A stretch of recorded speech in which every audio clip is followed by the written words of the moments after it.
Shalom tout le monde, shalom les amis, shalom à tous et à toutes. Voilà, bon Hachem, on a le scout avec le Rav Besançon qui va, Bézat Hachem, nous donner les enseignements du maître, Bézat Hachem. Est-ce que, juste si vous pouvez me confirmer que tout est ok, le son, que vous entendez bien. Merci. Bonjour mesdames et messieurs. Aujourd'hui, on a préparé un enseignement qui peut s'avérer utile pour pas mal de gens. Quelque chose qui est une règle dans la vie. Rabbi Nathan dit, c'est dans le Likutei Moharan, dans la Torah 22, Kaf Bet. Cette Torah 22, Kaf Bet, elle parle de beaucoup de choses. C'est une Torah très précieuse parce que Rabbi Nachman l'a atteinte grâce à un grand sacrifice qu'il a fait. La porte était fermée, dans le ciel aussi il y a des portes. La porte était fermée, il ne pouvait pas rentrer, il ne pouvait pas recevoir ce qu'il attendait. Il savait qu'il y avait un enseignement extraordinaire, il avait une intuition, et cette intuition cachait quelque chose d'encore plus grand.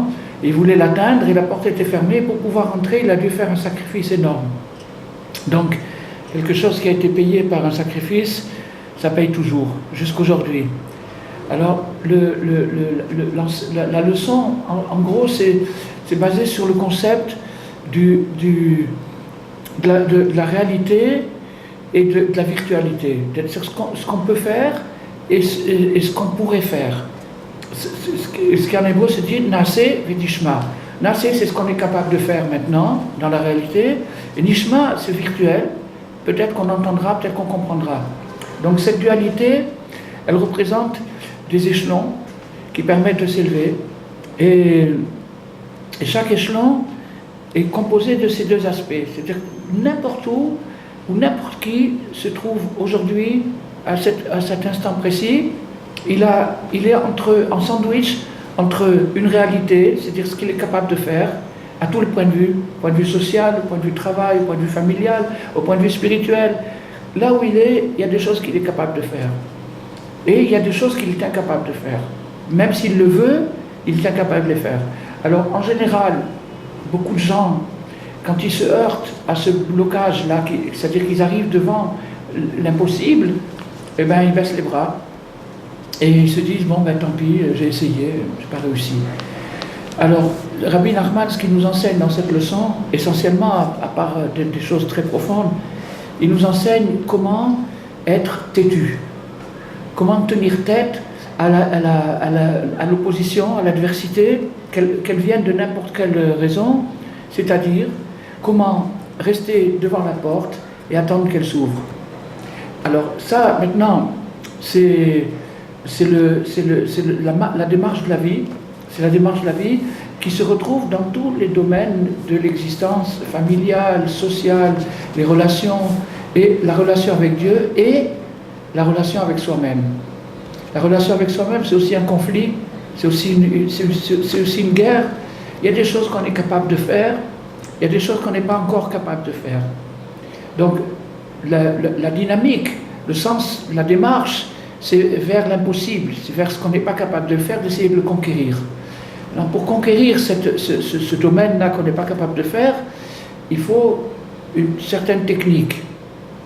Cette technique, elle est composée de principes, des principes comme dans n'importe quel combat, dans n'importe quel travail, dans n'importe quel métier, il y a des techniques, il y a des secrets professionnels, si on veut. Bon, alors, on va se concentrer, si vous le permettez, sur une de ces techniques, et on va lire après ce que Rabbi Nathan nous en dit. Alors, dans le Likutei Moharan, il nous parle justement de cette progression, à Yud Aleph, c'est le Seif Yud Aleph. Il nous parle de cette progression qui passe d'un échelon à l'autre, de Naseh à Nishma, jusqu'à l'infini. Il n'y a pas de fin pour cette conquête. C'est une conquête sans fin. Donc, le Naseh, c'est ce que je suis capable de faire aujourd'hui.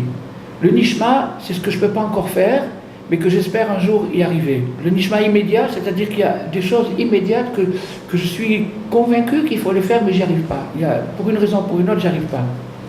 Alors, la technique, elle consiste de passer du Naasé au Nishma, de transformer le Nishma en Naasé. Ouais. Tu te rappelles qu'on avait étudié avec Clément? Mais le mot Nishma, oui. Pourquoi, c'est-à-dire en quoi qu'est-ce qu'il porte comme message parce que normalement tu devrais dire comprendront Naasé, parce que Nishma, ça veut dire on va comprendre, ou on va entendre, ou on entend, ou on comprend. Ça veut pas dire, ça n'a pas l'air d'être voilà ce que tu peux faire et voilà ce que tu pourrais faire ou ce que tu voudrais faire. Oui. C'est-à-dire dans le mot Nishma, il a l'air un petit peu. Alors on peut donner beaucoup d'explications, mais l'explication la plus simple pour ça, c'est que c'est Ulvavo Yavid Veshav. Quand son cœur comprendra, il reviendra. C'est-à-dire qu'il y a une intelligence du cœur, et cette intelligence du cœur, elle dépend du blocage. C'est-à-dire que lorsqu'il y a un blocage qui se défait, la personne comprend. D'accord. Voilà. En Israël, ils ont un proverbe qui dit le jeton, il est tombé. Ouais. Le jeton téléphonique. Donc le jeton, il est tombé, c'est-à-dire, mais oui, mais voilà. Alors là, il est capable de faire l'impossible, quelque chose qui lui semblait absolument impossible. Je donne un exemple, je le donne souvent, puisque je suis passé par là, toi aussi d'ailleurs. C'est quelqu'un qui arrête de fumer. Le Naasé, c'est-à-dire pour un fumeur, c'est qu'il fume des clopes et des clopes et des clopes et des clopes, et il s'abîme sa santé. Non, ça c'est le sort du fumeur. Maintenant, le Nishma, ça veut dire, quand est-ce que je vais m'arrêter de fumer? On parle d'un type qui a envie d'arrêter de fumer. Ouais, il est convaincu que c'est pas bien et tout, il veut arrêter de fumer. Donc maintenant, pourquoi ça s'appelle Nishma? C'est-à-dire, on comprendra, c'est-à-dire que pour l'instant, je ne comprends pas. Ne me dis pas que tu comprends si tu n'es pas capable de le faire. D'accord. Donc ça veut dire que si tu ne le fais pas, c'est que tu n'as pas compris. C'est qu'il y a un blocage, et ce blocage, il empêche de capter l'esprit de la chose, et quand la personne reçoit l'esprit de la chose, elle peut le faire, c'est facile. Et l'erreur, c'est-à-dire l'erreur qu'il y a dans le monde, c'est que normalement, quand on t'explique quelque chose, que intellectuellement tu l'as compris, normalement, dans le monde, on a tout fait. Alors que les maçons, tu n'as rien fait. C'est une information. C'est une information, pas plus. Mais ça ne veut pas dire du tout que tu vas y aller, que tu es capable de le faire. Il faut un déclic. Ce déclic, il est dans le cœur. Ou le vavo, il y avait une véchave. Il faut que ça soit une intelligence du cœur. Il faut que la personne ait capté le message, qu'il ait compris dans son cœur. Pas dans sa tête. Pas seulement dans sa tête, mais dans le cœur. Quand il a compris, alors là, il voit que c'est facile. Il voit que c'est facile. Ça devient évident. Oui, ça devient vrai, c'est sa réalité. Il trouve la force de le faire. Il trouve la force de le faire, parce que, en fait, la force de le faire, c'est plutôt, et c'est là où on va comprendre mieux le mot Nishma, il trouve l'intelligence de le faire. C'est-à-dire qu'il trouve que la force, qu'est-ce que c'est la force? On voit une grue, elle peut porter 500 tonnes. Alors pourtant c'est du fer, etc. Mais c'est l'intelligence, c'est-à-dire c'est comment on a agencé ces choses-là, ou un avion il vole, etc. Donc c'est l'intelligence. Donc quand la personne reçoit cette intelligence, il faut que ça descende dans le cœur. C'est ça ce que s'appelle d'ailleurs Yishuv Hadat, l'installation de la conscience, c'est-à-dire d'arriver à suggérer au subconscient qui se trouve dans le cœur, tu peux y arriver, regarde. Alors, quand on a réussi à le convaincre, la chose devient facile. Ça, c'est le Naasé Nishma. Donc, on est toujours, toute la vie, quelle que soit la personne, quelle que soit la situation, on est toujours entre les deux, entre un Naasé, c'est-à-dire une réalité, et un Nishma, un idéal qui semble hors d'atteinte. Donc, ce que Rabbi Nachman a dit, que le désespoir n'existe pas, ici, il faut le traduire, le découragement n'existe pas. Ça veut dire que se décourager, c'est perdre l'ambition d'arriver à cette chose-là. Pourquoi? Parce qu'il nous semble que la réalité soit plus forte que notre idéal. Alors que c'est faux. Elle est plus forte que notre idéal parce qu'elle est partielle. Il lui manque une compréhension, un nishma. Une compréhension, un entendement. Voilà. Nishma, c'est l'entendement. Il lui manque un entendement. Il n'entend pas, il ne capte pas. Mais quand il va capter, il va trouver ça facile. Est-ce que le plus grand handicap, c'est pas de croire qu'on a compris? C'est-à-dire que, parce que ce qui donne le désespoir, c'est que tu es sûr que tu as compris ce qu'il fallait faire et que tu vois que tu n'arrives pas à le faire. Alors qu'est-ce qui peut se passer d'autre? Alors ça c'est vrai, alors donc c'est une fausse compréhension. C'est ça, c'est-à-dire qu'il faut être convaincu que tant que je ne l'ai pas fait, pas réellement, c'est que ça veut dire que je n'ai pas compris. Voilà. Donc ça console, c'est-à-dire ça. Je dis non, c'est parce que je n'ai pas compris. Donc il faut que je fasse des efforts pour comprendre. Et ça va débloquer ça va faire marcher les pieds, c'est-à-dire ça va me mettre dans l'action. Dans l'action. Ça c'est vrai que si la personne s'imagine avoir compris et que malgré la compréhension on n'est pas capable de le faire, alors que tous nos tzadikim, ils nous disent tous la même chose, tu peux, ils nous disent qu'on peut, et on voit qu'on ne peut pas. Alors pourquoi on voit qu'on ne peut pas? Parce qu'on ne voit pas. On ne voit pas tout simplement. Alors maintenant il va nous ouvrir les yeux, moi partiellement, sur un point. Donc alors maintenant, dans cet enseignement, il y aurait beaucoup à dire, il faudrait au moins, sans exagérer, 1 an à 1 heure par jour pour avoir vraiment quelque chose de cet enseignement. Mais on va attraper quelque chose. Qu'est-ce qu'on peut attraper? Alors, Rabbi Nachman nous dit, mais quand on veut sortir d'un degré de Naaseh Venishma, donc on a dit que la vie de tout le monde est partagée entre 2 degrés, entre Naaseh Venishma, et donc ça s'appelle un degré. Et donc quand on veut rentrer dans quand le prochain nishma, c'est-à-dire ce qu'il fallait comprendre, on l'a compris, on est capable de le faire, c'est ça la preuve qu'on a compris. Et quand on est capable de le faire, il s'appelle plus nishma, il s'appelle naaseh puisqu'on est capable de le faire. Mais à ce moment-là, il y a un nouveau nishma qui se présente ouais, il nous attendait là-bas. Alors donc ça c'est la progression de tout être humain sur Terre, professionnellement, famille, tout ce qu'on veut.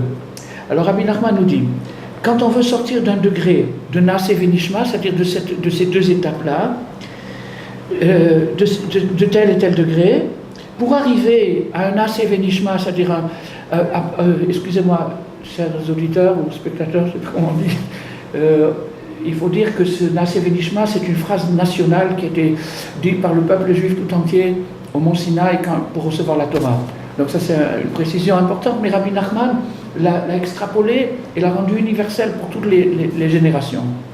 Alors, Tzarich liot yerida kodem aliyah. Il faut qu'on passe par une chute avant la aliyah, avant de monter. Il faut qu'on passe par une chute, il faut tomber avant de remonter. Alors, car la chute a pour but de monter, comme nos sages nous l'ont dit, que le roi David n'était pas apte à commettre une erreur pareille, l'erreur qu'il a commise. Je fais bien attention à mes mots, j'ai dit l'erreur et non pas le péché, parce que David n'a pas fait de péché, tout était d'après la loi, tout était propre, tout était correct, mais il y a des choses correctes qui coûtent très cher. Et ça, c'est le cas. C'est-à-dire qu'il a fait un impair, il a fait une erreur. Donc, et même cette erreur-là, elle n'était pas voulue. Elle n'était pas voulue. Ça lui revenait pas. Le roi David, il a témoigné sur lui-même ne jamais avoir vu de sa vie que la divinité. C'est-à-dire que tout ce qu'il voyait, c'était la divinité, la présence de Dieu dans toutes les choses. Alors comment un homme comme ça peut faire une erreur pareille? Il a fait l'erreur. Alors la Gemara nous dit, ne vous inquiétez pas, il n'était pas apte à faire ça. Il n'était pas apte à faire ça, mais et c'était pour enseigner le repentir à l'individu. Et le peuple juif tout entier n'était pas apte non plus à faire le veau d'or. Ça ne cadrait pas du tout avec la situation, mais c'était pour enseigner le repentir à la collectivité. Donc il y a la collectivité et l'individu, et donc Dieu lui-même, alors Rabbi Nachman nous dit, Dieu lui-même les a fait trébucher pour le bien de l'humanité, comme les sages l'ont dit, pour montrer le chemin du retour.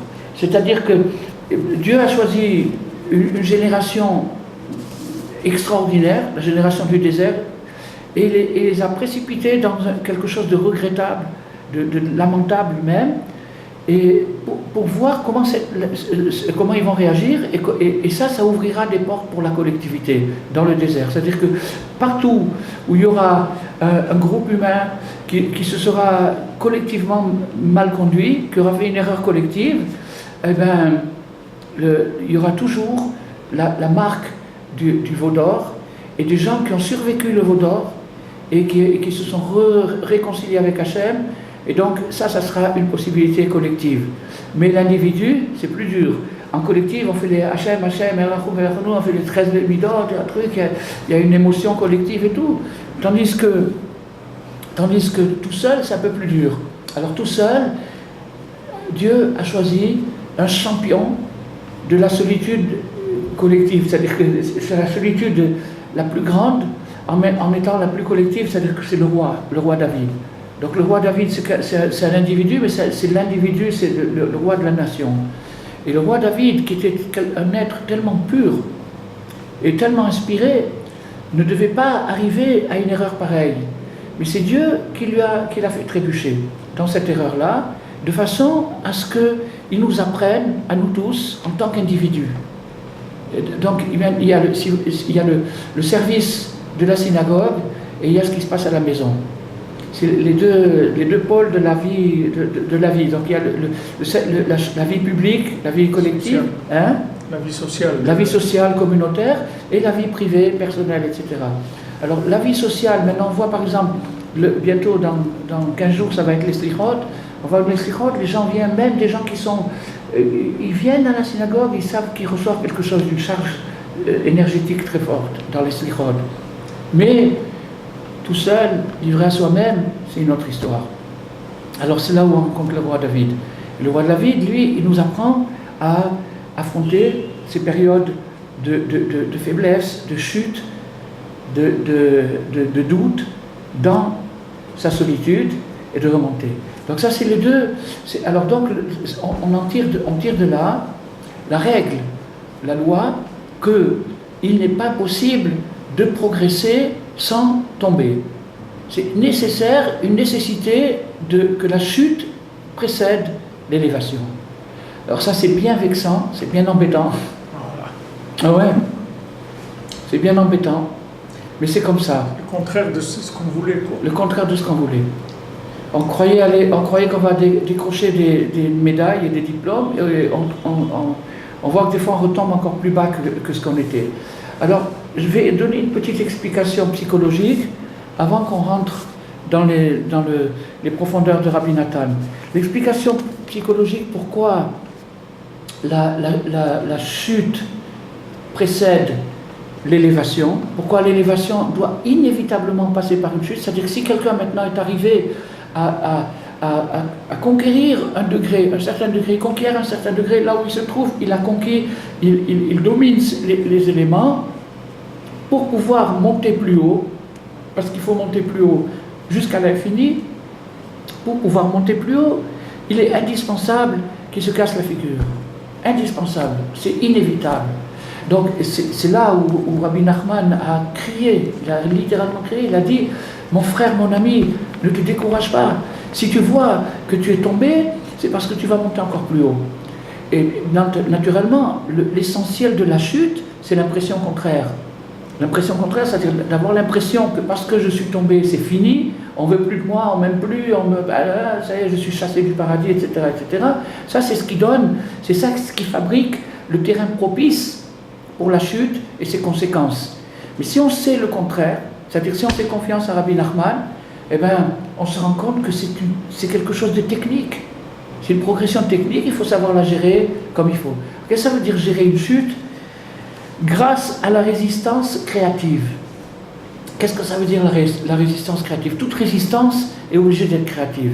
Quand on veut résister à un phénomène, à quelque chose, à une force adverse, on doit inventer des plans, hein?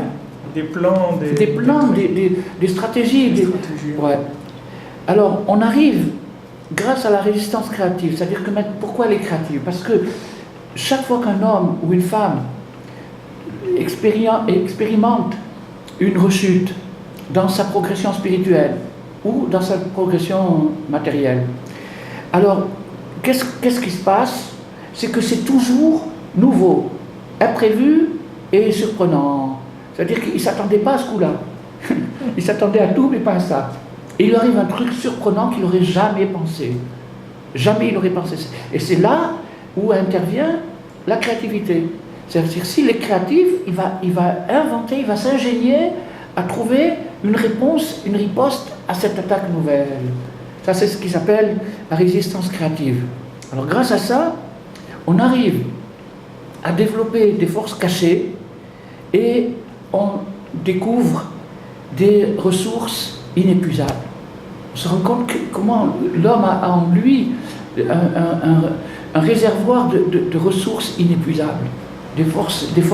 On n'utilise même pas 10% de nos forces.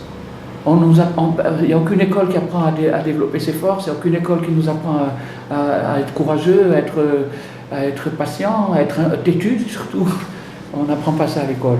Donc, du coup, l'école de la vie, elle est là pour nous apprendre ça. C'est-à-dire qu'on nous met dans des situations nouvelles, et maintenant qu'on a voulu monter, ça commence par une chute. Il faut descendre, c'est-à-dire plus bas que ce que j'étais avant. Non seulement je n'ai pas progressé, mais je me retrouve plus bas que ce que j'étais avant. Alors maintenant, ça va m'obliger à créer des choses que je ne connaissais pas, à découvrir en moi, parce que je suis obligé à faire appel.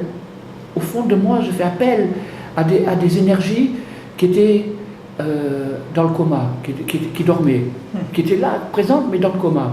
Alors ça, c'est la découverte de soi-même, et c'est la découverte de ses forces. Je reviens encore sur l'exemple du bonhomme qui veut arrêter de fumer.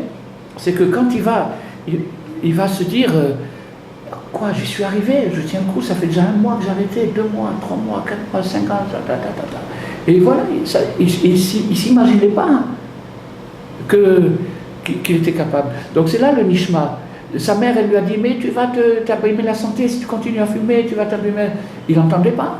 Il entendait un brouhaha, mais il n'entendait pas de la...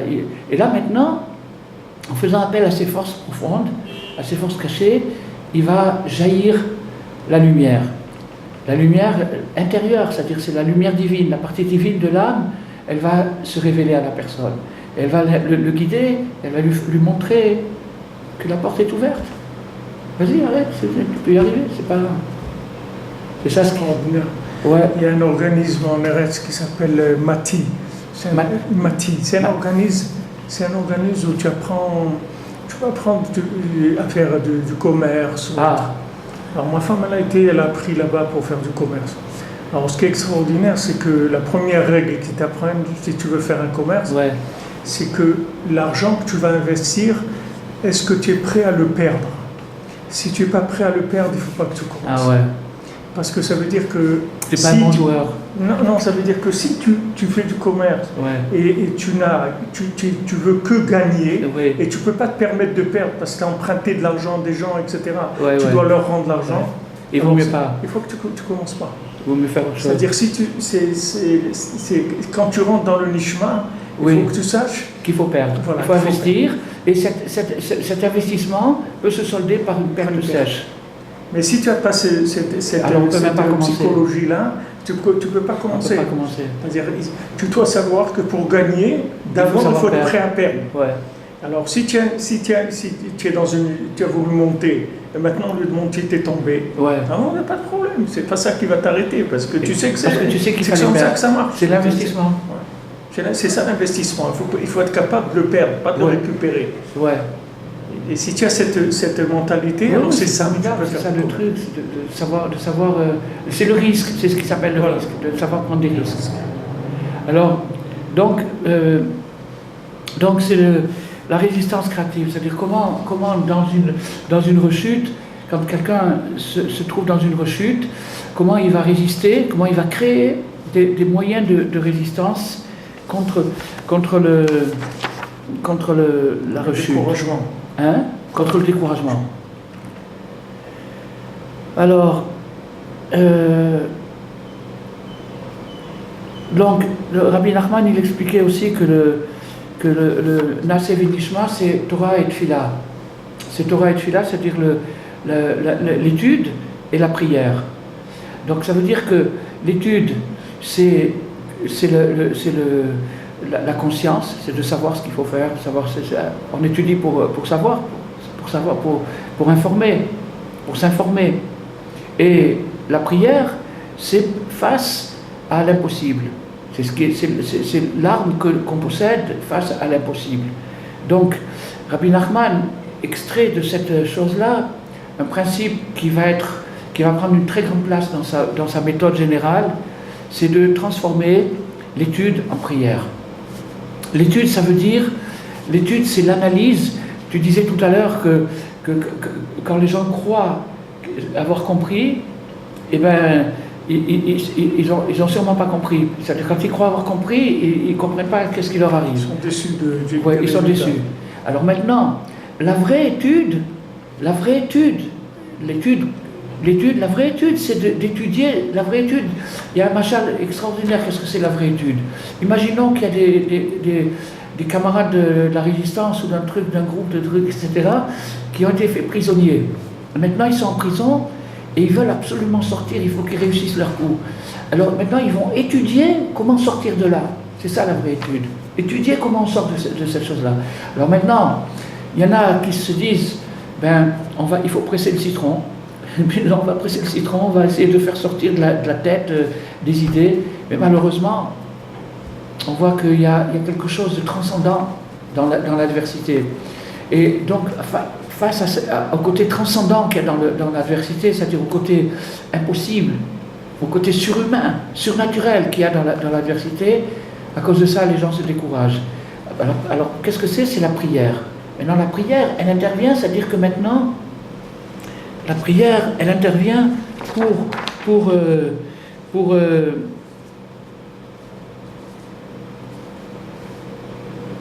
voilà, il dit Rabbi Nachman ici, l'essentiel de la prière, la prière, elle est faite pour traiter l'impossible.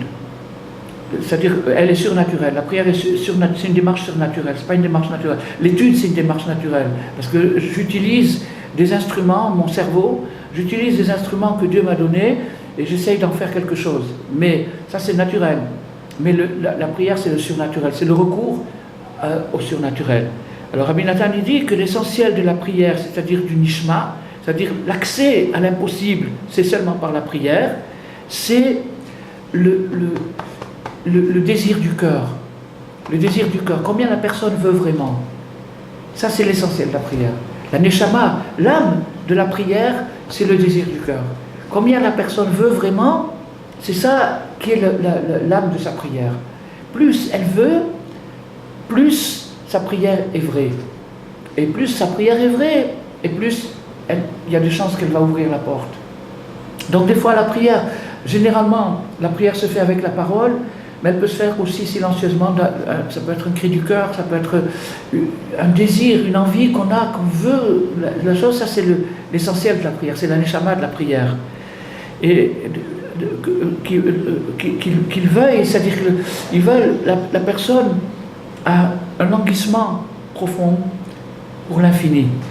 C'est-à-dire qu'elle se rend compte que ce monde-là, c'est une boîte d'allumettes, c'est tout petit, tout condensé, tout serré, tout est dans le temps et l'espace, comme on disait tout à l'heure. Et la personne a une aspiration, elle aspire à l'infini. Donc quand quelqu'un est en prise avec un blocage particulier, qu'il n'arrive pas à saisir, etc., et qu'à cause de ça, il se casse la figure, il a une irrida, c'est-à-dire une chute, alors à ce moment-là, il y a la prière. La prière, c'est la réaction de la personne qui se trouve devant l'impossible. Dieu nous a donné, alors maintenant, transformer l'étude en prière, ça veut dire que maintenant, qu'est-ce que ça veut dire? Je vais convertir ma connaissance, les connaissances que j'ai amassées, je vais les convertir en élan du cœur. Je vais transformer ça, au lieu de continuer ma démarche intellectuelle et d'essayer absolument avec ma tête de résoudre mon problème, je vais utiliser les éléments que mon étude elle m'a apportés, je vais les prendre et je vais les recycler dans un élan vers l'infini. À ma façon, c'est pas obligé d'être quelque chose, d'être un maître ou un chef ou quoi que ce soit.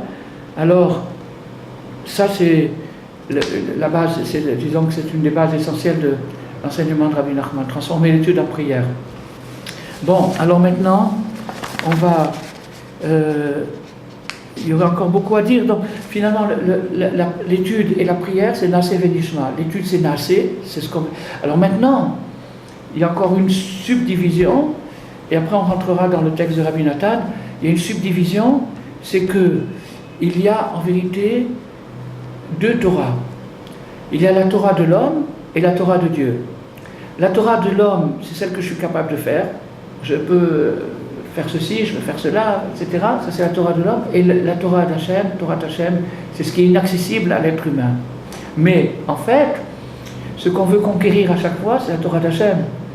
Donc, alors, quand on pose la question, il y a eu beaucoup de polémiques là-dessus. Il y a eu beaucoup même des disputes, des discussions et même des disputes graves sur ce sujet. Qu'est-ce qui est plus important, l'étude ou la prière? Et donc, on peut apporter des arguments dans les deux côtés. On peut apporter des arguments pour l'étude, des arguments pour la prière. Alors Rabbi Nachman, il nous dit qu'il y a, comme il y a deux études, il y a trois prières en fait. Il y a la prière instinctive, la prière du gars qui veut manger un sandwich, il n'a pas d'argent dans sa poche, ça c'est la prière minimale. Après, il y a la prière de celui qui veut manger un sandwich parce qu'il se dit, quand j'aurai mangé, j'aurai des forces, je pourrai faire d'autres choses bien. Et puis après, il y a la prière de celui qui transforme sa connaissance en langage du cœur, c'est-à-dire en prière. Et ça, c'est au-dessus de tout. Parce que c'est grâce à elle qu'on va pouvoir transformer la Torah d'Hachem en Torah humaine. On va rendre humaine la Torah d'Hachem, c'est-à-dire qu'on va l'amener dans notre réalité à nous, la rendre vivante dans ce monde, et ça, c'est ce qu'il voulait. C'est ce qu'il voulait Hachem. Il ne voulait pas qu'elle reste là-haut, il voulait qu'elle descende ici, et qu'on puisse la faire vivre dans notre réalité à nous. C'est-à-dire que dans les écoles de pensée, ouais. tous ceux qui ont,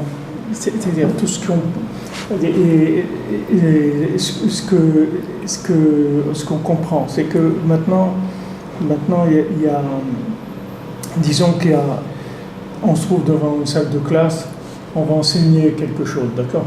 Disons, on va enseigner que le matin, il faut se lever à 6 heures du matin. Okay. Ouais. Le professeur, il enseigne ça.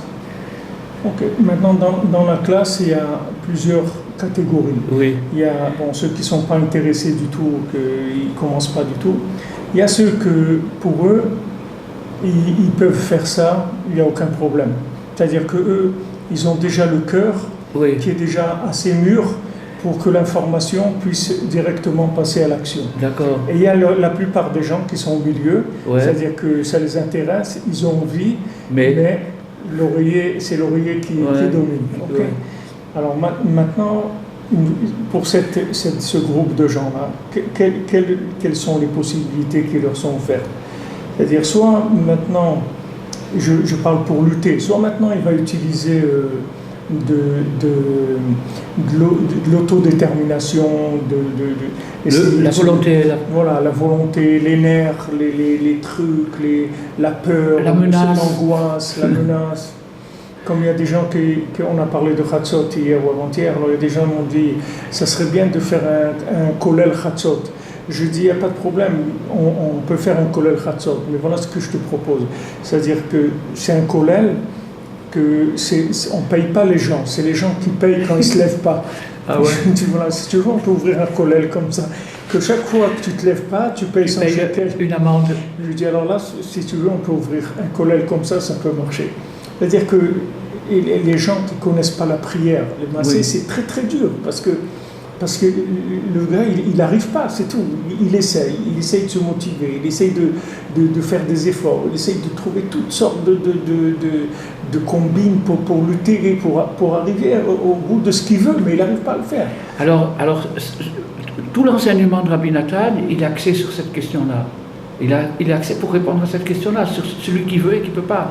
Dans la préface du Likutei Halachot, Rabbi Nathan dit ouvertement que c'est ça le but de tous les 8 volumes de Likutei Halachot, c'est pour donner à la personne qui veut mais qui ne peut pas les instruments qu'il faut pour essayer et pour pouvoir lui donner accès. Alors voilà, il y a Il n'y a que ça. Tout le Likutei Halachot, il est là-dessus. Rabbi Nathan, il dit au début quelque chose de même un peu choquant. Il dit ceux qui cherchent des jolies innovations dans la Torah, des belles explications, c'est pas l'adresse ici. Des beaux discours et tout, c'est pas l'adresse ici. Ici, c'est pour donner à celui qui veut mais qui peut pas la force d'essayer. D'essayer. Alors à ce moment-là, quand il a la force d'essayer, à la fin, il peut. Il peut au moins ce qu'il fallait qu'il fasse lui, pas quelqu'un d'autre. Il arrive au moins à son meilleur, au meilleur de soi-même.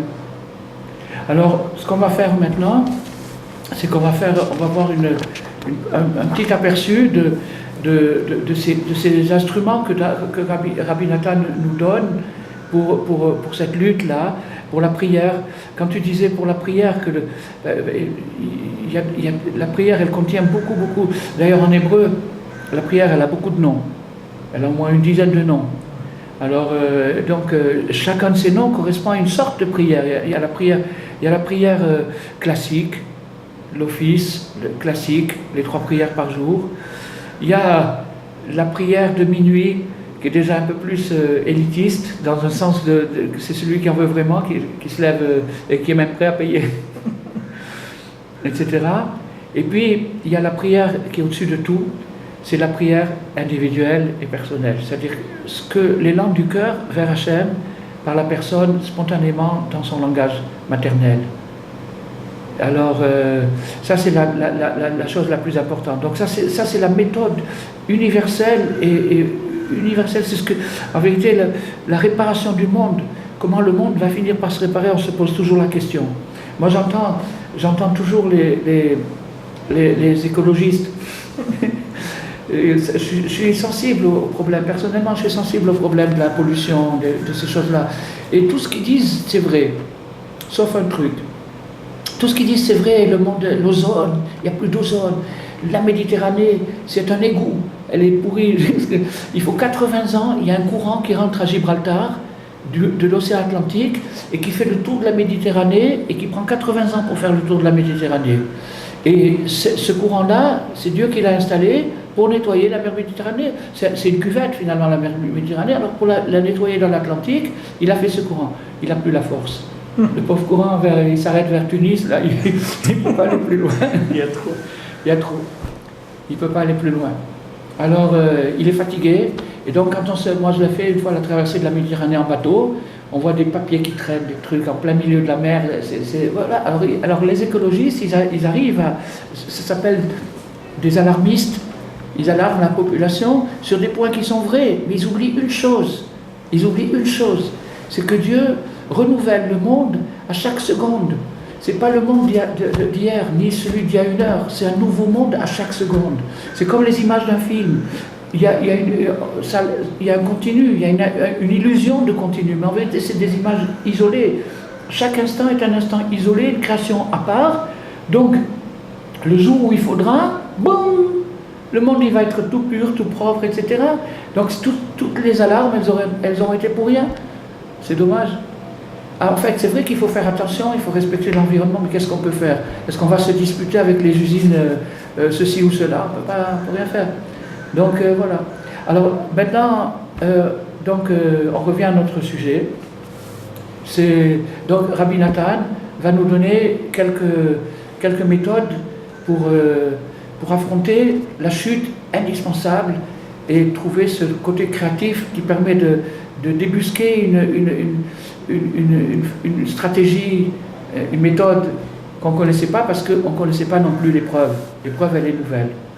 Alors Rabbi Nathan nous dit, la règle, c'est que chaque homme, dans chaque temps, c'est-à-dire que ça n'a aucune importance quelle époque, quelle période, quel siècle dans l'histoire, doit avoir des élévations et des rechutes.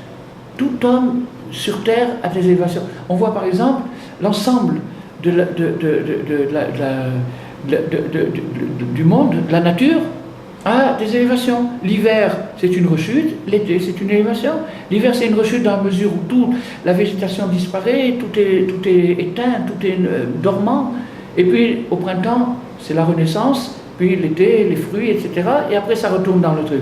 Donc, tout individu, tout le monde entier est basé sur cette alternative rechute, élévation, élévation, rechute, élévation, rechute. Alors donc chaque homme doit passer par là. C'est inévitable. Tous les jours de sa vie. Car il n'est pas possible de monter d'un degré à l'autre, si ce n'est en passant d'abord par une rechute qui précède l'élévation. Car la rechute, elle est là pour nous faire monter. Et je l'ai expliqué tout à l'heure, comment elle nous fait monter. Elle nous fait monter parce qu'elle nous fait rechercher plus profond en nous-mêmes des moyens de défense, des moyens de réaction, des moyens d'affronter cette nouvelle situation. Donc elle est indispensable. Et à cause de ces iridotes, à cause de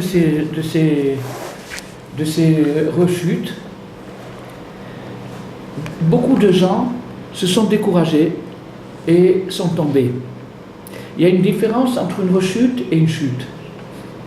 La différence, on va appeler, c'est approximatif les traductions, donc on va appeler la Yérida une rechute et la Néphila une chute. Il est tombé. C'est quelqu'un qui est tombé. Maintenant, la Yérida n'implique pas nécessairement une chute. Il peut avoir une rechute, c'est-à-dire, qu'est-ce que c'est que la définition de la rechute, la Yérida? C'est qu'il a perdu le souffle. Il a perdu le souffle, il n'a plus l'élan. Il n'a plus l'élan qui le portait. Quelqu'un qui est porté par un élan peut faire beaucoup de choses. Et là, il a perdu son élan. Donc, il est dans une situation qui s'appelle Yérida rechute. Maintenant, quand il est dans cette période de Yérida rechute, s'il ne sait pas la vivre correctement, ça peut entraîner des chutes. C'est-à-dire qu'il peut réellement faire des choses regrettables, qu'il regrette lui-même, qu'il n'est pas content. Ça, c'est la chute. Et la première étape, c'est une perte d'énergie. La deuxième, c'est une perte d'inspiration, d'énergie. La deuxième, c'est Mamash le Kassu. C'est Mamash, il transgresse ses principes, il trahit ses propres principes. Alors, et donc, des gens qui ont trébuché et qui sont tombés, beaucoup, car il faut, dans une période de rechute, excusez-moi, on traduit approximativement, on peut pas, on traduit les Esquimaux qui habitent au pôle Nord, les Esquimaux, ils ont 15 mots pour dire la neige.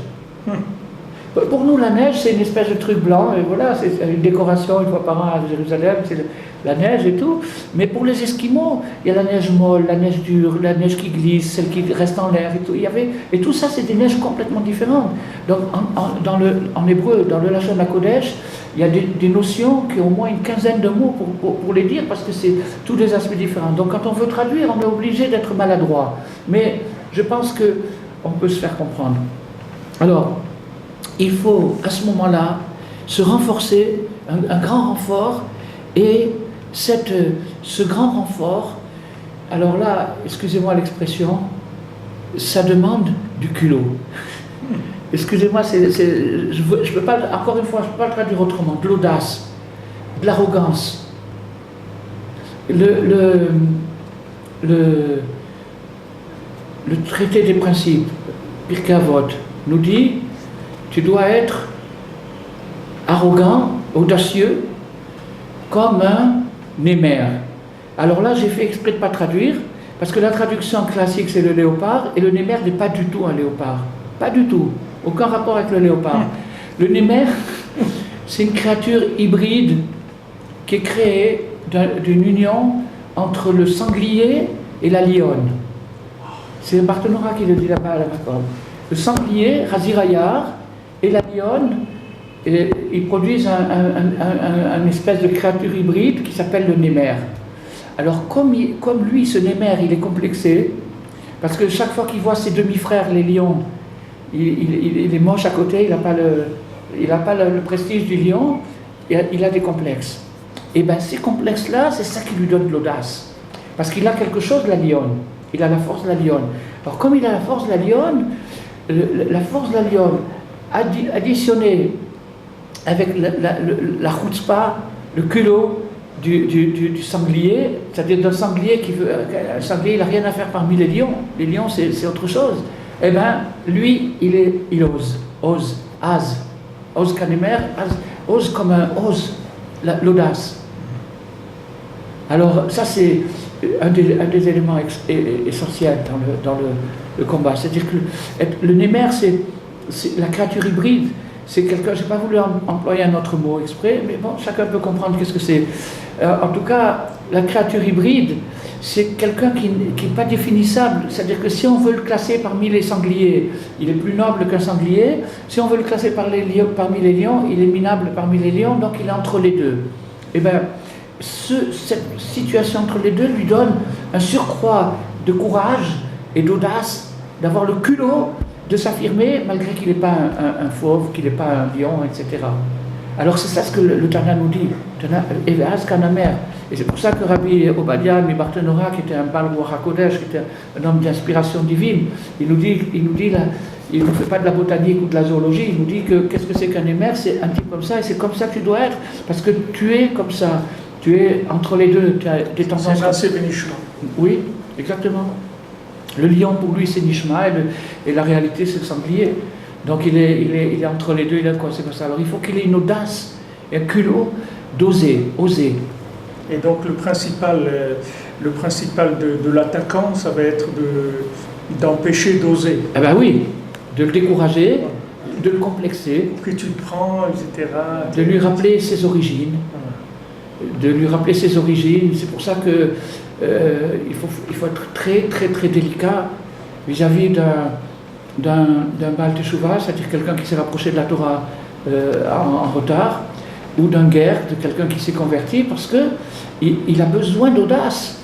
Il va avoir un besoin d'audace d'affronter la communauté, d'affronter les difficultés, d'affronter une nouvelle vie, etc. Et donc, de l'affaiblir en lui rappelant ses origines, c'est un très très grand péché. Dans les lois du Chafetz Chaim, c'est considéré comme un très très grand péché de rappeler les origines de quelqu'un, parce que ça va l'affaiblir, ça va lui enlever son audace. Au contraire, il faut l'encourager. Et c'est ce que la Mishnah elle fait, elle dit sois culotté comme un émer qui n'a pas de traduction. C'est un monstre de l'Antiquité. alors Azout Dekdusha. Alors maintenant, bien sûr, cette qualité du culot, de l'audace, de l'arrogance, elle est ambivalente, elle a deux valeurs. Elle peut être positive, dans le cas d'une émère, mais elle peut être archi-négative. Elle peut donner un vrai monstre, c'est-à-dire quelqu'un qui a du culot et de l'audace et de l'arrogance, etc., dans le mauvais sens. Donc c'est pour ça, et là-bas, si tu regardes bien cette Mishnah, c'est un des seuls textes de Torah dans tous les six traités de Mishnah, chez Chassidre Mishnah, où il y a dedans une prière. Et Rabbi Nathan dit, mais qu'est-ce qu'elle vient faire cette prière? C'est pas un sidour, j'ai pris mon Pirkei Avot, j'ai pas pris un sidour. Bon, qu'est-ce qu'elle fait une prière dans la Mishnah? La Mishnah c'est un texte d'étude, c'est pas un texte de prière. Rabbi Nathan il dit, c'est tellement compliqué d'arriver à atteindre la vraie mesure qu'il faut prier. Il n'y a que par la prière. Mais là aussi, il faut de l'audace pour ça.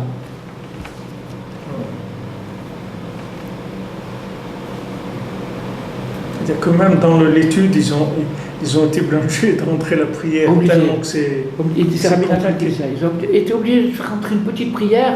Et d'ailleurs, ça nous apprend aussi qu'une prière peut être courte. On peut faire une petite prière. Des fois, elles sont très valables, ces petites prières. Une petite prière, une phrase, comme ça, marmonnée, comme ça.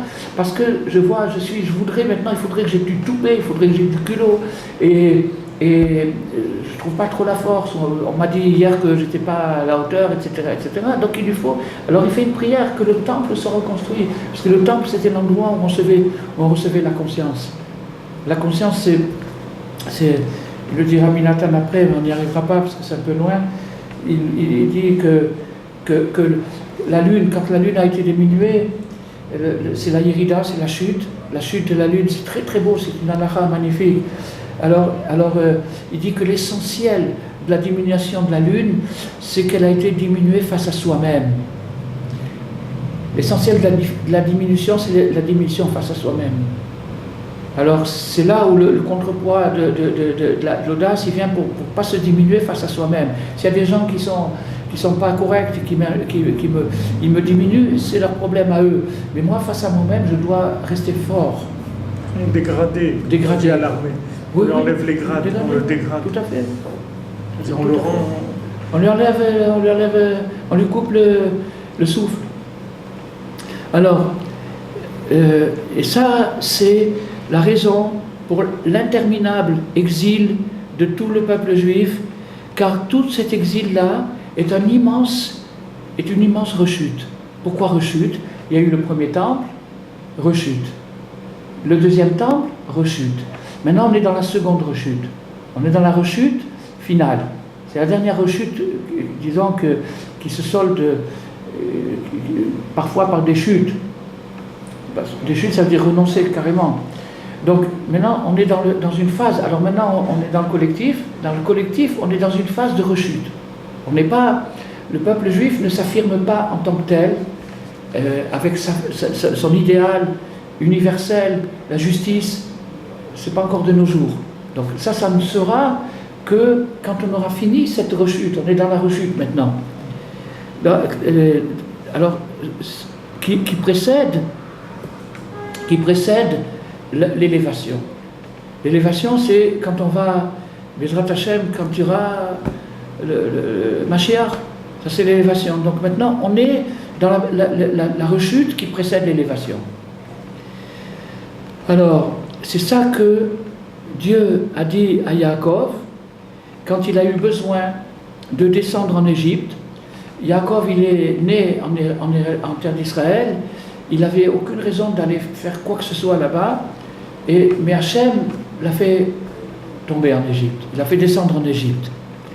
Alors, quand Yaakov est descendu en Égypte, Dieu lui a dit, je descendrai avec toi en Égypte et je te ferai monter de là-bas. C'est-à-dire que Dieu lui a promis, ne t'angoisse pas, sache que c'est simplement une rechute pour mieux remonter.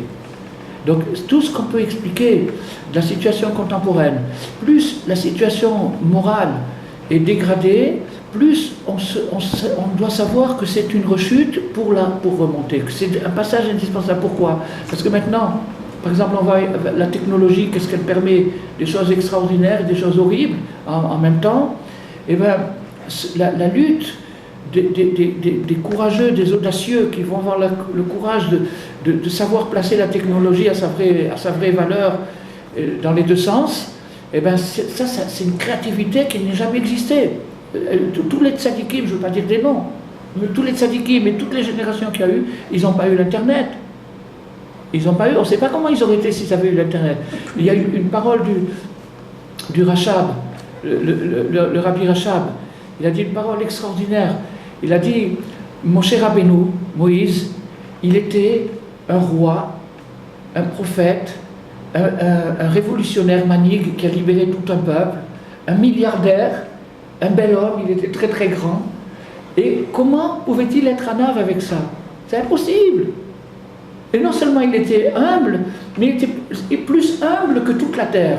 Comme ça il écrit, il était plus humble que toute la terre. Donc maintenant un roi, un milliardaire, un bel homme, et un prophète, le roi de tous les prophètes, et qui parle avec Dieu, comment il peut être humble? C'est impossible.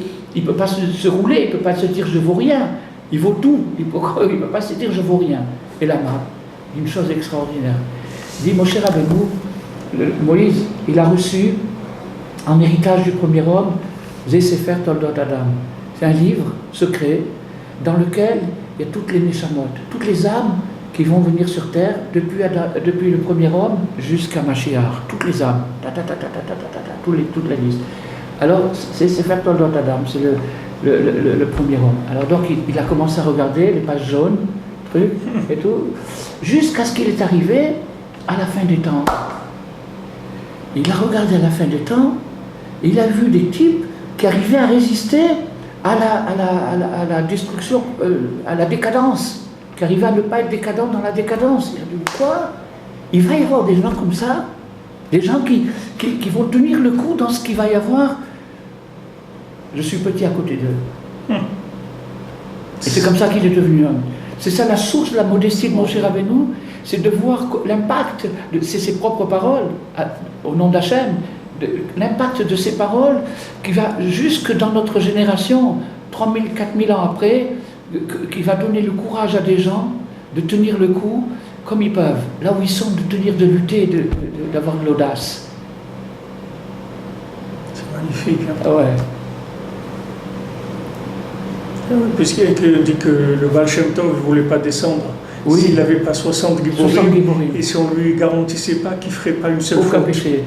C'est le Baal Shem Tov. C'est le Baal Shem Tov. Aujourd'hui, il n'y a personne qui veut venir avec nous, Birlan. Non. Il n'y a aucun tzaddik qui veut Non. vivre. Non, Ils sont d'accord de faire de l'assistanat sur Internet, c'est-à-dire virtuel, mais il veut d'être avec nous dans la marmite où on vit. Il n'y a personne qui peut descendre là-dedans. Impossible. Donc, et il y a des gens qui tiennent. Il y a des gens qui tiennent. Il y a des gens qui tiennent et ils tiennent le monde. Les gens qui tiennent. Quelqu'un qui fait un petit effort, qui se retient d'un truc et tout, il tient le monde. Et c'est ça ce que j'ai dit au début du cours, c'est la résistance créative. C'est-à-dire que pour arriver à résister à une souris, il faut être fort. Il faut créer quelque chose. Il faut inventer, il faut créer, avoir le culot d'inventer quelque chose qui n'est pas marqué, d'arriver à faire sortir de ses tripes quelque chose qui n'est pas marqué. Dans l'esprit de ce qu'on dit maintenant. Et ça, c'est le but de toute la création. C'est le but de toute la création. Et c'est là où quand on va arriver au pire du pire, c'est-à-dire que ça va se dégrader le truc, où ça va être tellement dur, et il va y avoir encore des têtus. Et bien ces têtus, ils vont déclencher la lumière universelle. Et ça va être la Géoula pour tout le monde. C'est tout ce qui manque. Donc ça, c'est au niveau individuel, dans les crises personnelles qu'un individu doit affronter.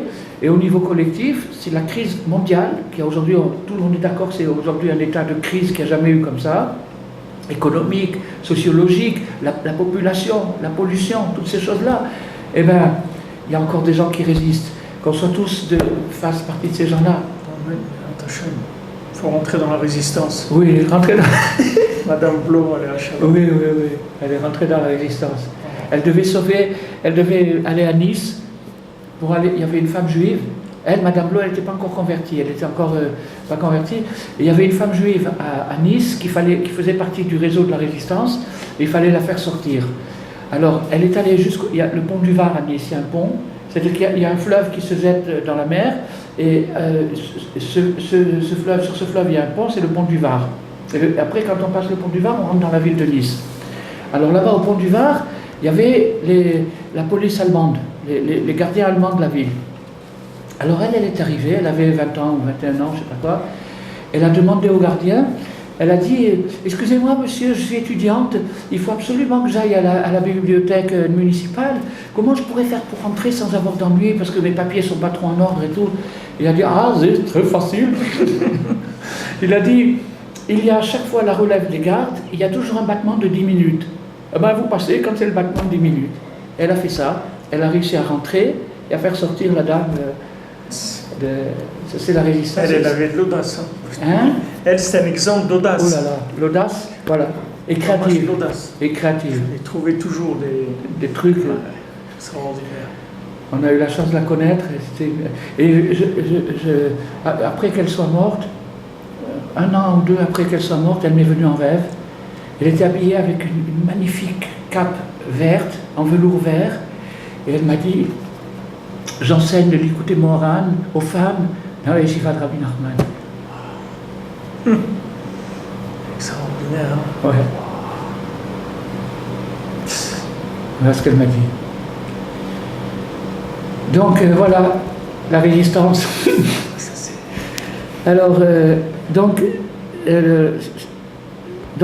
Dieu a promis à Yaakov, je serai avec toi, je descends avec toi, la Shérina, la présence de Dieu, elle descend en exil, elle est avec nous, et particulièrement, alors maintenant Rabbi Nathan, ça c'est le typique de Rabbi Nathan, particulièrement dans notre exil, l'exil final, la fin des temps, dans lequel nous sommes maintenant, où il est dit, elle tombera d'une manière formidable.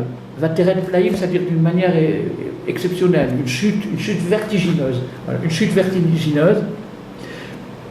Et ça, ce processus historique qui est en train de se produire aujourd'hui, en temps réel, il existe aussi au niveau de chacun en particulier. Car il y a des gens qui n'arrivent pas à se réveiller, à sortir de leur chute. Ils sont tombés dans une chute qui entraîne une espèce de sommeil de torpeur, une torpeur. C'est-à-dire qu'ils n'arrivent pas, ils n'ont pas ils n'ont pas les forces de réagir. Et donc il y a des gens comme ça, des gens qui sont dans la torpeur. Et il y en a qui se réveillent un petit peu, mais il leur arrive tellement de trucs sur la tête qu'en vérité, toutes ces choses qui lui arrivent sur la tête, il y a des gens qui se demandent mais pourquoi? Je voulais être tellement bien, je voulais tellement être un bon bonhomme, etc. Comment ça se fait? Mais c'est pour t'aider. On est en train de t'entraîner maintenant. On est en train de t'entraîner, on t'entraîne, on te donne des forces. On veut plus, on attend beaucoup de toi, on sait combien tu peux donner. On sait exactement combien tu peux donner. On attend beaucoup plus de toi et maintenant on va te donner les armes, les outils nécessaires à monter beaucoup plus haut que ce que tu es maintenant. Et c'est nécessaire de passer par une chute parce que c'est là où tu vas prouver ta fidélité. Ta fidélité, tu peux la prouver que dans la trahison. Tu ne peux pas la prouver autrement. Quand il y a une possibilité de trahison et que tu tiens le coup, là tu t'appelles fidèle. Un bonhomme qui n'a pas de trahison, il est gentil, il est très bien, il est propre, il est tout ce qu'on veut, mais ce n'est pas fidèle. La notion de fidèle, ça veut dire qu'il a eu la possibilité de trahir et il n'a pas trahi. Ça, c'est la fidélité. Donc, cette invention qu'il a fait pour arriver à ne pas trahir malgré cette difficulté, ça c'est le ridouche, et c'est ça qui prouve sa fidélité. Et là, il a gagné lui-même, parce que la prochaine fois, il ne sera pas à voir sur la même façon. Alors, de façon incrémentale de Grandelet, beaucoup sont tombés dans leur chute, c'est-à-dire qu'ils ont transformé leur chute en rechute, dans leur rechute, pardon, ils l'ont transformé en chute, en véritable chute, c'est-à-dire ils se sont carrément cassés la figure. C'est pour ça qu'il faut que tu saches. Alors là, Rabbi Nathan, il nous tutoie. Rabbi Nathan, c'est un très très grand mélite, c'est un très très très grand écrivain. La force d'un écrivain, d'un vrai écrivain, c'est de savoir parler simplement. Rabbi Nathan, on voit dans quelques endroits où il n'avait pas besoin d'écrire de cette façon-là, de convaincre qui que ce soit, où il parlait d'autre chose, où il avait un style fabuleux. Il y en a même qui le considèrent comme un des deux inventeurs de l'hébreu moderne. Rabbi Nathan et le Ramchal. Ce sont les deux qui ont trouvé dans le Lashon HaKodesh la façon moderne de s'exprimer. On voit dans la Zrima de son texte, Ad Kedekar. Et alors, il joue beaucoup, très souvent, sur la personne, première personne, deuxième personne, troisième personne. Et ici, d'un seul coup, il nous tutoie, c'est-à-dire qu'il nous parle en tête à tête. Il faut que tu saches qu'il faut beaucoup de courage et beaucoup d'entêtement, d'obstination, tête dure, tête de bois. Beaucoup de tête de bois. Un tête de bois, c'est quelqu'un qui n'est pas logique. Il ne fait pas rentrer la logique là-dedans. Il va jusqu'au bout parce qu'il sait que c'est ça ce qu'il faut faire. Et il en faut beaucoup. Sans aucune mesure, c'est-à-dire à fond. Car tout ça, c'est ça ce qui s'appelle l'audace. L'audace, c'est-à-dire de s'acharner, de s'entêter malgré tous les échecs, malgré toutes les logiques, malgré tout ce qu'on peut lui prouver du contraire. Alors ça, pour arriver à cette audace, on reçoit ça grâce à la joie. La joie, le sentiment de joie, il donne de l'audace. Quelqu'un qui est content, il a du culot. Quelqu'un qui est content, il a de l'audace. Alors maintenant, l'audace est produite par la joie, c'est-à-dire que c'est la mesure de joie, et la joie est produite par la dynamique de Naseh Venishma. C'est-à-dire que dans la mesure où la personne est dans cette dynamique, peu importe si en ce moment il est dans une chute, ou il est dans une élévation, dans des hauts et des bas, il est dans un haut ou dans un bas, peu importe, s'il est content, il doit être content. Parce qu'il est en progrès. Et s'il est en progrès, il est dans la bonne direction, il est en progrès, il doit être content. Et s'il est content, cette joie va lui donner de l'audace. Il va avoir l'audace, le toupet, le culot de faire des choses, d'oser faire des choses qu'il n'aurait jamais essayé de faire. Et l'essentiel de la force qui peut aider la personne, alors là, il ne nous tutoie plus déjà, on est parlé à la troisième personne, la personne, c'est un autre, même la personne qui est tombée au plus bas. Alors maintenant, Rabbi Nathan, il ne mâche pas ses mots. Malheureusement, Rabbi Nathan, il était surveillé par une censure. Il était surveillé par une censure qui allait jusqu'au gouvernement et à l'emprisonnement. Il a été emprisonné. Donc il y avait une censure permanente qui existait autour de Rabbi Nathan. Donc il était obligé de modérer un petit peu ses expressions. Mais quelqu'un qui a l'habitude, qui lit les textes de Rabbi Nathan, il voit entre les lignes jusqu'où ça peut aller. Et quand Rabbi Nathan nous dit « Betachlita Yerida », ça veut dire au maximum de la chute, ça veut dire vraiment la faillite totale. Ça ne veut pas dire qu'il a je ne sais pas quoi, il a oublié d'embrasser la mezouza en passant par la porte. Ça veut dire qu'il a fait vraiment des grosses catastrophes. Il est dans le Tachlit de la Yerida, c'est de recevoir les forces des héros, des Giborei Kohar. Voilà, par exemple, là, on a tout à l'heure évoqué la résistance avec Madame Blo et tout, c'était une Gibora, c'est une très très grande Gibora. Donc cette image, elle suggère une force, elle inspire, on dit tiens, si jamais il y a un coup comme ça, il faudra que je sois comme ça. Donc les Giborei Kohar, c'est ceux qui sont dans cette lutte-là, ceux qui font ce combat. Et eux nous transmettent leur énergie, ils nous transmettent leur audace. Parce que finalement, je parle maintenant des vrais de vrais. Tu en as connu, j'en ai connu, des vrais de vrais. C'est des gens qui n'essayent pas de se déguiser. C'est des gens qui te font sentir qu'ils sont comme toi, qu'ils ont des hauts et des bas, qui se battent, ils ne te font pas sentir qu'ils sont des anges. Ils jouent pas le... S'ils te font sentir qu'ils ont des anges, ils t'enfoncent encore plus. Exactement. Exactement. Regarde-moi bien, moi je suis arrivé. Pourquoi pas toi? Si moi je suis arrivé, pourquoi tu n'y arriverais pas? Ouais. C'est ça le truc. S'ils trichent à chamichement. Oui, c'est ça l'escroquerie finalement. Donc si on a la chance de connaître des Giborei Kohar, c'est-à-dire des gens, des vrais Giborim, c'est-à-dire des gens qui te disent je suis comme toi, on est fabriqués de la même façon, moi je suis un être humain, toi tu es un être humain, mais moi j'ai appris à me battre, mon rabbi m'a appris à me battre, et je vais te transmettre mes secrets de combat. Alors là, c'est le moyen justement, pour celui qui est tombé le plus bas, il a besoin d'un sauveteur de ce genre-là. Il a besoin de quelqu'un il a besoin de chercher autour de lui quelqu'un qui fait partie de ces Giborei Kohar, quelqu'un qui a vraiment réussi qui est parti d'aussi bas que lui, peut-être encore plus bas, et qui arrive à tenir le coup. Alors pourquoi? Parce que Giborei Kohar, dans la Torah, dans le Tanakh, ils sont Giborei Kohar, Oseh Dvaro, Lishmoa Bekol Dvaro. Oseh Dvaro, Lishmoa Bekol Dvaro, c'est-à-dire qu'ils accomplissent la volonté, la parole de Dieu, Lishmoa Bekol Dvaro, afin de pouvoir entendre ce qu'il fallait entendre, c'est-à-dire l'accès à la porte de Dieu. C'est la dynamique des deux. C'est la dynamique. Alors ces Giborei Kohar, ils sont toujours dans cette chose-là, et donc si par exemple, si on veut apprendre un instrument de musique, par exemple le oud,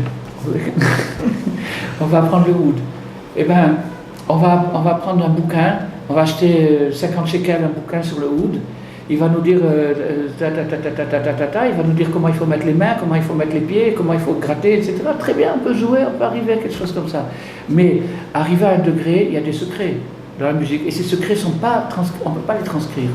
C'est des gestes, des demi-gestes, des manières de respirer, de regarder. Donc ça, c'est un maître qui fait passer ça.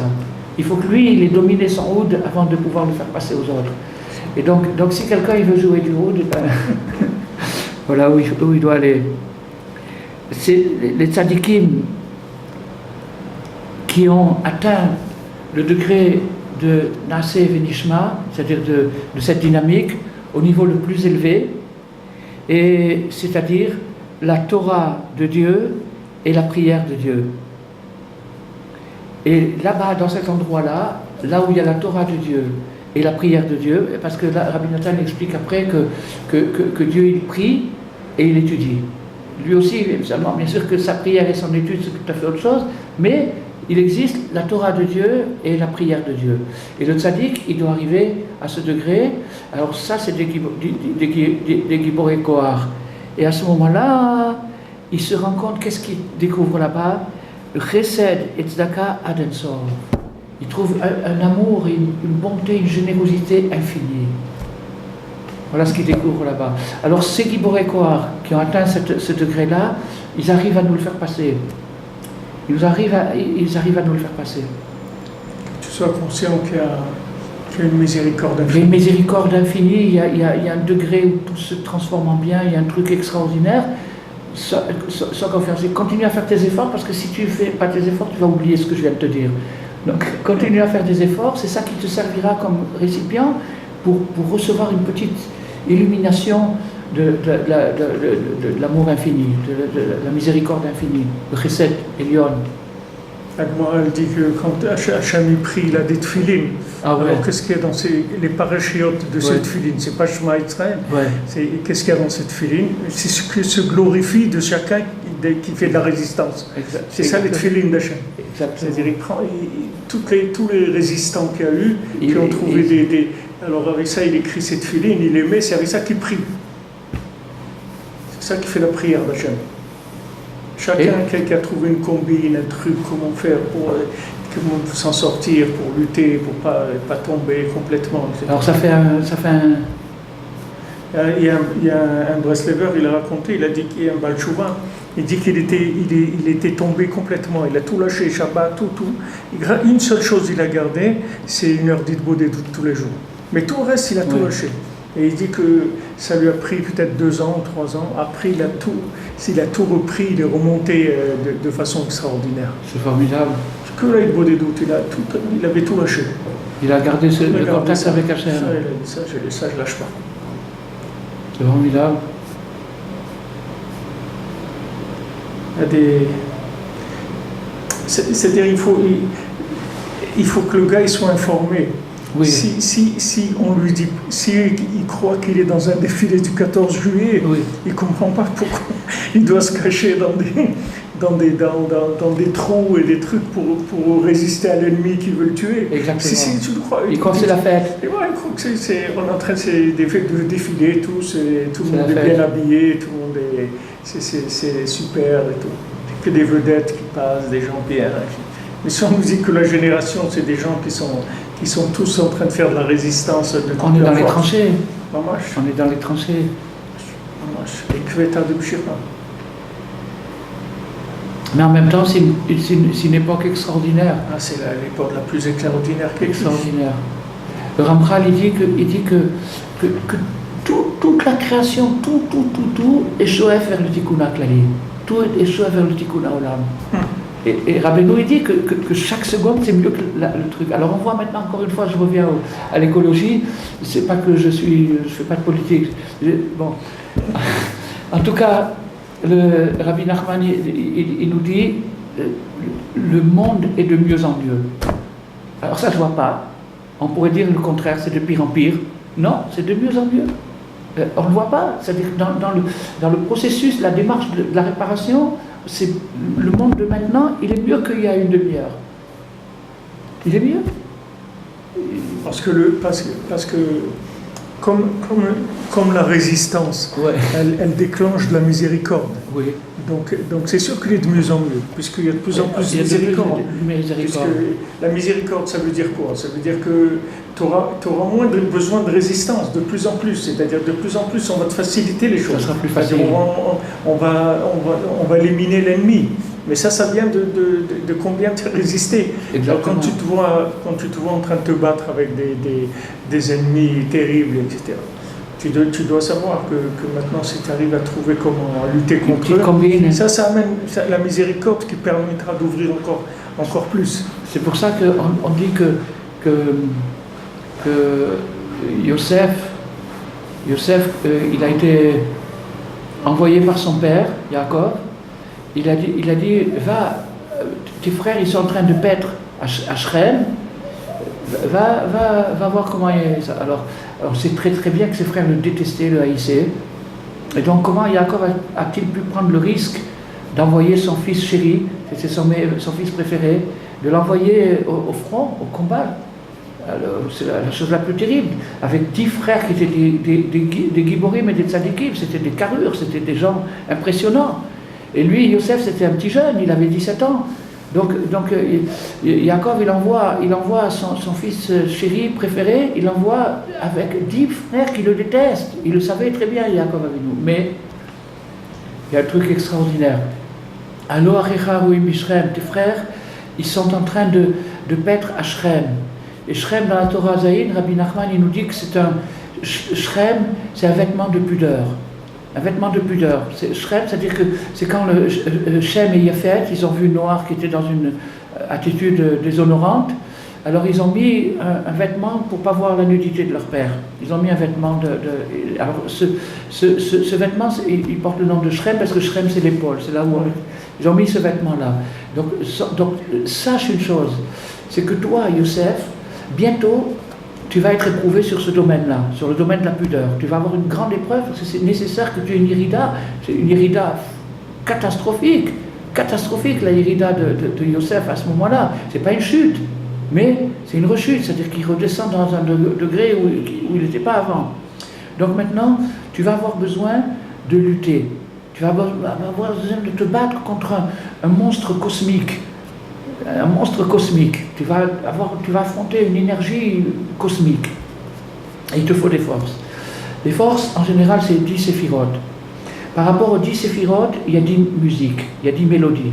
Asara Mine Negina, c'est par rapport aux 10 séphirotes. Elle dit maintenant, va chez tes frères et apprends de chacun. Eux aussi, ils vont paître à Shrem. Eux aussi, ils se battent dans ce domaine-là. Et chacun d'eux a une combine. Chacun d'eux a réussi à avoir une résistance créative, a réussi à trouver une combine, comment échapper au vice, comment se battre. Donc, si tu veux avoir des forces, il faut que tu apprennes chez eux. C'est ça le sod du minyan.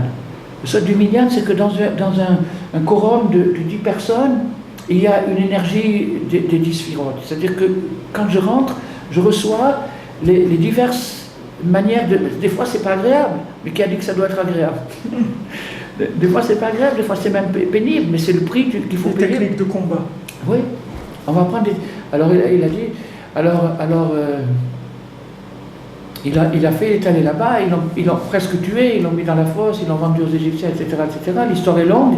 En attendant, à la fin, il a gagné. Comment il a gagné? Il leur a pardonné. Il leur a dit, c'est pas vous qui m'avez envoyé, c'est Hachem qui l'a fait. Donc s'il a réussi à avaler un truc comme ça, il a gagné. Il a montré la Netkodat Mashiach, d'abord il a surmonté son épreuve et il a gagné. Alors, je crois que on va bientôt s'arrêter. Ouais.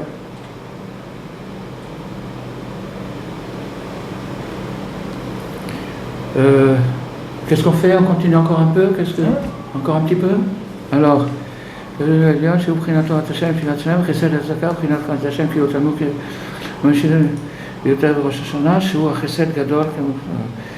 car en vérité, il est impossible de comprendre cette bonté et cette générosité, car c'est deux notions qui sont surnaturelles.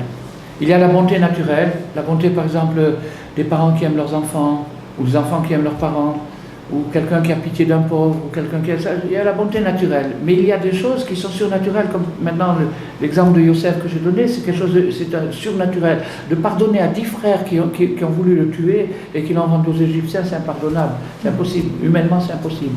Humainement, c'est impossible. Il doit rester au moins une trace dans le cœur. Non, lui, il a réussi à effacer, à remonter à la source dans la Emouna. Donc, comprendre la bonté d'Hachem, c'est quelque chose d'impossible, car c'est la prière d'Hachem que Dieu prie lui-même, il prie, Dieu il fait des prières pourvu que ma bonté se fasse connaître. Parce qu'il y a des règles du jeu. Quand Hachem il a créé le monde, il a mis des règles. Il a créé un espace vide, le Chalal Panouï, et à l'intérieur de cet espace vide, il a mis une force de Gilouï et une force d'Astara. Il y a deux forces qui se font la guerre jusqu'à la fin des temps. Une force qui veut montrer la présence d'Hachem, une force qui la retient. La force qui la retient est très importante, parce que c'est elle qui empêche que le monde soit anéanti. Si Hachem il appuyait sur le bouton d'annuler cette force, il n'y aurait plus de monde du tout, on serait dans l'infini, mais on n'existerait plus. Donc Hachem il veut que ça existe, et pour que ça existe, il faut cacher, il faut qu'il se cache. Donc il y a la force qui se cache, et la force qui révèle. La force qui révèle, c'est la lumière du soleil, la vie, le manger, toutes ces choses qui nous aident à exister. Ça, c'est la force qui révèle. Maintenant, ces deux forces, elles sont en guerre, et Hachem leur a donné les forces nécessaires pour accomplir leur travail. Mais, des fois, à cause de nos erreurs à nous, la force qui cache va prendre le dessus.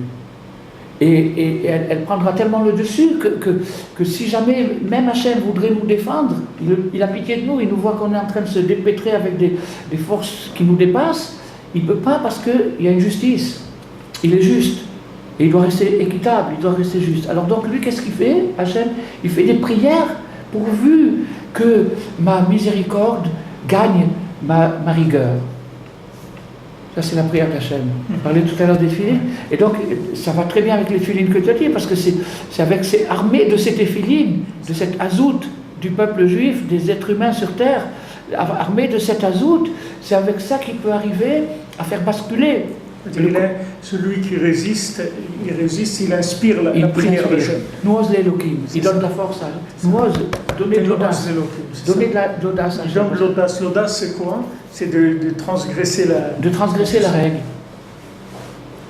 Et sans pour autant créer de l'injustice. Mais ça, c'est déjà divin, c'est quelque chose de divin. Mais justement, c'est tellement divin que Hachem lui-même, d'après les règles qu'il a créées dans ce monde, il est obligé de passer par là. Une bonté extraordinaire qui est cachée, qui est possible, qui ne peut être atteinte que par la prière de Dieu lui-même. Il n'y a que Dieu qui peut l'obtenir par la prière de Dieu lui-même, par la prière qu'il fait lui-même. Et on a encore 5 minutes. Je vais dire un truc très très important, et très joli aussi. C'est que toutes les prières qu'on fait, la Shemona Esrei, on commence en disant Hachem Sfatai Tiftar, Ofiagit et la Terra. Mon Dieu ouvre mes lèvres et ma bouche dira ta louange. D'accord? Ça, c'est la clé pour entrer dans la prière. Alors, c'est relié à ça. Pourquoi? Parce que quand Dieu a créé le monde, Rabbi Avraham ben Rav Nachman, il dit que Dieu il a créé le monde, comme on lit habituellement, dit par 10 paroles. Il dit, c'est pas ça, c'était des paroles chantées. C'est 10 chansons. Il a chanté que la lumière soit. Il a chanté toutes ces choses-là, c'est des chants divins. C'est 10 chansons. Donc maintenant, il y a une chanson qui s'appelle Nasé Adam, faisons l'homme. Au pluriel. Pourquoi? Les autres sont toutes au singulier, à la première personne. Nasé Adam, c'est à la première personne du pluriel. Pourquoi? Parce que la règle du jeu, c'est que je ne peux pas faire l'homme. Parce que si je le fais, ça veut dire que je l'oblige à être comme je veux, et ça je ne veux pas. Je veux que lui-même, il s'autodétermine, une autodétermination. Je veux que lui-même, il se détermine. Alors, je ne peux pas l'obliger à être parfait. Je suis obligé de le créer imparfait. Et maintenant, en le créant imparfait, je dis Nasé Adam. Mais ce Nasé Adam, cette chanson, je ne sais pas comment c'est le nigoun, cette chanson Nasé Adam, à chaque seconde, Dieu il le dit, ces 10 paroles, ces 10 chansons, c'est à chaque seconde. Ça veut dire, Nasé Adam, c'est toi et moi. C'est Hachem qui dit à l'homme, toi et moi, ensemble, on va faire de toi un homme. Toi et moi ensemble. Alors c'est pour ça qu'on dit, Hachem, c'est Fatah Tiftar, ouvre mes lèvres, et ma bouche dira ta prière. C'est-à-dire, Nasé Adam, la prière de Dieu, par rapport à moi, c'est Nasé Adam. Donc, si tu ouvres mes lèvres, je dirai ta prière. Alors, Adenkel, jusqu'à l'infini, et Kiou Prinat Nistar Elion, c'est la chose la plus mystérieuse, la plus secrète qui puisse exister, qu'il n'y a personne qui peut comprendre comment Dieu peut faire la clémence, la bonté en toute justice. C'est-à-dire que Tzedaka et Mishpat, c'est deux opposés. Le Mishpat, c'est la justice, et le Tzedaka, c'est la générosité. Et bien, comment Dieu arrive à faire la bonté en toute justice, ça c'est quelque chose qu'on ne peut pas savoir, qu'on ne peut pas comprendre. Et grâce à ça, chacun de nous pourra se renforcer à chaque moment, car le principal de sa chute, pourquoi est-ce qu'il est tombé, pourquoi est-ce qu'il est découragé, c'est parce que, à cause de sa chute, parce qu'il est tombé, c'est à cause de ça qu'il est découragé. Il est vexé, il est déçu par lui-même. Ou comment j'ai pu en arriver à ça, dans ce truc-là. Et alors, il a essayé de remonter plusieurs fois et boum, il retombe encore une fois. Vous voyez que Rabbi Nathan est très très très explicite. Et alors ça, cette chose-là, comment se rattraper dans une chute quand quelqu'un est tombé, Comment se rattraper? En s'appuyant sur la bonté d'Hachem, sur le chesed d'Hachem. Ça, c'est la tfila. Mais après ça, il a recommencé, beaucoup, c'est-à-dire qu'il a exagéré, jusqu'à ce qu'il est arrivé à désespérer. Ça y est, j'en ai marre, ça fait des années. Je retombe, je remonte, des années, c'est pas pour moi, je suis pas fait pour ça, ou un truc comme ça. Il se décourage, il se fatigue. Mais lorsqu'il croit, alors là, ça va être la conclusion de notre étude, lorsqu'il croit qu'il y a une prière de Dieu, c'est-à-dire que Dieu lui-même recourt en prière à lui-même, et pour révéler dans ce monde une bonté infinie, et quelque chose qui est caché très très très haut, qu'on ne peut pas atteindre seulement si on est un Rabbi Shimon Bar Yochai, un Moshe Rabbeinu, un David Amener, Rabbi Nachman, des très très très très grands. Il n'y a que ces très grands géants qui arrivent à atteindre la prière d'Hachem, parce qu'ils ont été têtus jusqu'au bout, ils n'ont pas lâché un chemin. Alors, de cette façon-là, on pourra s'appuyer sur leur force à ces gens-là qui nous disent ne te décourage pas. Même si tu as, regardez comment Rabbi Nathan y parle, il va très loin.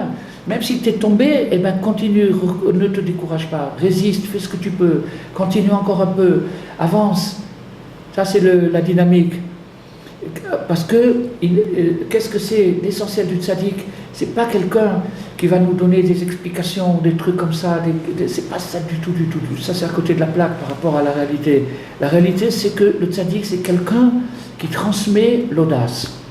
Voilà, c'est un transmetteur d'audace, c'est quelqu'un qui transmet l'énergie de l'audace. C'est ça le tzaddik.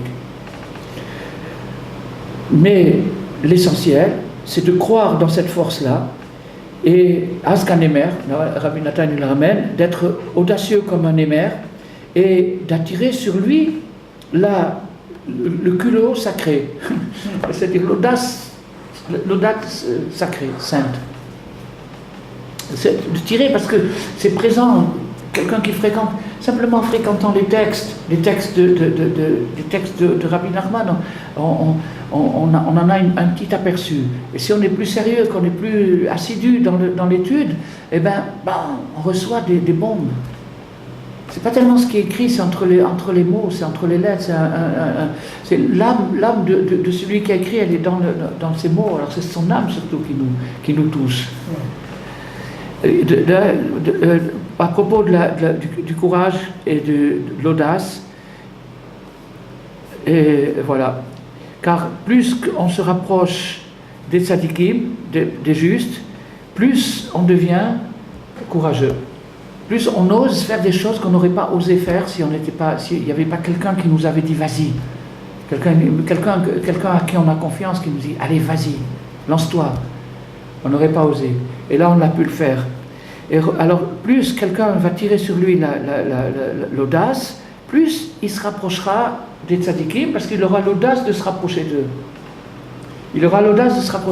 Finalement, bon, c'est dommage, j'aurai encore beaucoup à dire la prochaine fois peut-être, mais il y a les trois convertis. Il y avait 3 non-juifs qui sont venus se convertir à l'époque de la Guémara. Ouais. Ils sont allés à l'école de Shammai, qui était l'école la plus rigoureuse. Et ils se sont fait jeter. Et après, ils sont allés chez Hillel, qui était l'école la plus clémente, et ils ont été acceptés, ils se sont convertis, et il y a un d'entre eux qui est devenu un Tana. Il y en a un qui est devenu un Tana, un de ces 3 goïm. Eh bien, maintenant je viens de comprendre une chose, c'est que Shammai, en vérité, leur a donné de l'audace. Sinon, il ne serait jamais allé chez Hillel. Il a pris un bâton. C'est marqué dans le Gemara, il a pris un bâton, il a dit arrête avec tes histoires et tout, parce qu'ils ont posé des questions stupides, etc., des trucs azouilles, des trucs, des questions bêtes. Il savait voir, même dans les questions bêtes, la présence d'Hachem. Shammai, et c'était immense. Quand il viendra Mashiach, ce sera la loi de Shammai, mais Shammai, c'est la rigueur. Donc il a pris le bâton, il a dit allez, ici, c'est pas toi qui mets les conditions, allez, va, retourne, c'est pas pour toi. Mais il leur a fait passer la hazout. Il leur a fait passer de l'audace, parce que c'était un homme, Shammai, c'est un des piliers, c'est Marloquet, Moshe, Shammai, Hillel, c'est Moshe, c'est. S'il faisait Raphaïki, il disait va chez Breslev. Ah oui, oui, exactement. Il va avoir plus de sang, hein. Tu vas chez. Alors, toutes les Torotes, elles sont... Ah bon, voilà. Alors, voilà. Alors maintenant, la conclusion qui dit Rabbi Nathan, pardon, il dit c'est pour ça qu'on va à Rosh Hashanah. Qu'est-ce qu'on va chercher? On va chercher de l'audace. Et on rencontre pas mal d'audacieux là-bas. Donc on peut avoir des leçons sur place. Et en vérité, tous ceux qui arrivent là-bas, ils sont audacieux. Ils ont brisé une barrière des préjugés, de la chanara, des trucs, ils ont dit, j'y vais quand même, et puis voilà, il y aura ce qu'il y aura. Ce qui dit Rabbeinu, que Chedvat Hashem Imauzechem, ça lui vient de c'est Chedvat Hashem, c'est à votre audace. C'est ça. Chedvat Hashem, c'est la joie là. La joie d'Hachem. Hashem, il est content que vous venez, c'est tout ce qu'il faut voir. Hashem, il est content que tu sois là. Alors, donc, c'est ça ta force, de voir, j'ai fait quelque chose de bien. Bezrat Hashem. Au revoir, chers amis. Beaucoup de brachot, beaucoup de bonheur, beaucoup de joie. Et qu'on réussisse de tout ce qu'on a dit aujourd'hui. Merci on remercie Rabbi Besançon qui a passé ce moment avec nous et qui nous a fait profiter de toutes les lumières, les Hashem cachées, que ça nous aide en chacun à appliquer, à oser. Il faut pas baisser les bras, il faut oser tout le temps. On a vu ce matin celui qui avait perdu le diamant. C'était un pauvre bonhomme, il a trouvé un super diamant. Maintenant, il l'a perdu. Alors, il a osé, il a continué à faire semblant comme s'il l'avait toujours. Et de ça, il a trouvé une richesse beaucoup plus grande que le diamant qu'il avait. Mais il y avait une période qui était difficile, parce que le diamant, il l'avait perdu, il ne restait plus qu'une forme externe. C'est-à-dire, il a trouvé cette combine, c'est-à-dire cette audace-là. Asa et Tatsmo Sameach, Rabbeinu dit. Il s'est fait joyeux. Et aujourd'hui, il y a dans les méthodes de New Age et de Self-Help, il y a beaucoup cette notion de se faire par le Dimion Moudrar, c'est-à-dire par la visualisation, de s'imaginer que je suis content. Et bien c'est Rabbeinu, il le dit, Asa et Tatsmo Sameach. Il s'est fait. Alors, moi j'ai dessiné une fois, j'ai fait un petit dessin pour les enfants, et j'ai dessiné, il est devant le miroir, il se fait des grimaces devant le miroir pour se rendre heureux. Bezrat Hashem. Bezrat Hashem, à tous et à toutes, merci de votre présence.